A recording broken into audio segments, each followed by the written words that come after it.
Hey guys, this is Austin. So you may have seen my video last week where I took a look at the iPhone 7 clone. However, today we've got something just a little bit bigger. So this is a clone of the iPhone 7 Plus. And again, I gotta give a big shout out to B-Sound for hooking us up with the mock-up. The first thing you'll probably notice are the cameras. So while the iPhone 7 does have a larger rear camera, the Plus/Pro, whatever they decide to call it, is actually rocking two rear-facing cameras. This is by no means the first phone with dual cameras. So I recently checked out some other phones that implement dual cameras in interesting ways. The cameras can have different focal ranges, which would give you some actual real zooming capability on the iPhone, and you could also be able to take a photo with both cameras at the same time, which could give you more detail and less noise. One thing that's shared with the normal iPhone 7 is the lack of a headphone jack. So if you take a look at the bottom of the phones, you'll see that there are dual speakers on both. Now that's nice, however there's no headphone jack to be seen, which means that you're either going to have to buy some Lightning headphones or switch to Bluetooth. So to put all this in perspective, I have one of every single iPhone design yet. So starting out with the OG, the original iPhone, the first thing that jumps out to me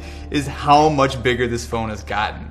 That is crazy. And the thing was, this was considered to be a pretty big phone back in the day. So if we take a look at the thickness of the iPhone 7 Plus, we get 6.8 millimeters. Now if we compare that to the original iPhone, there's a pretty big difference. This guy was 11.4 millimeters thick. With all the talk about the iPhone 7 dropping the headphone jack, it's easy to forget that the original iPhone also had headphone jack issues.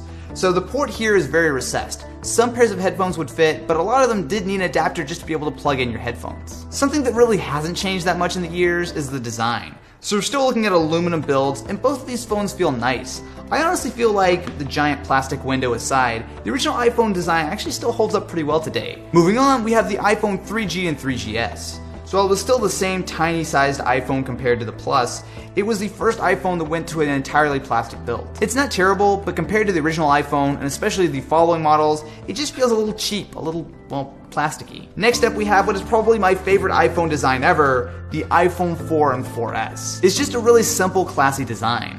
So you have two sheets of glass sandwiched by a band of metal that goes around, which includes the antennas. Now this was definitely not perfect, especially the original iPhone 4s would suffer from antenna gate, which if you grabbed them from the wrong way, it would kind of keep the antenna from actually giving you any service. But besides that, the design itself still absolutely holds up today. They did still stick with the 3.5-inch screen though, which is tiny compared to today's standards. I mean seriously, this entire phone fits inside the iPhone 7 Plus screen. Moving on, we have the iPhone 5 and 5S. Now, this is very much a continuation of the 4 design, so it did feature a larger display, however for the most part it was very similar with the addition of a metal back.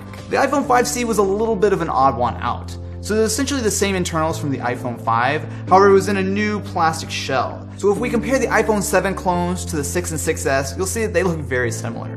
So there are some differences. The cameras are different both on the 7 as well as the 7 Plus, and the antenna lines are much less noticeable. Another possible change is with the home button. So while the 6 and 6S have the same physical buttons that have been here forever, the 7 likely will have a touch-sensitive button.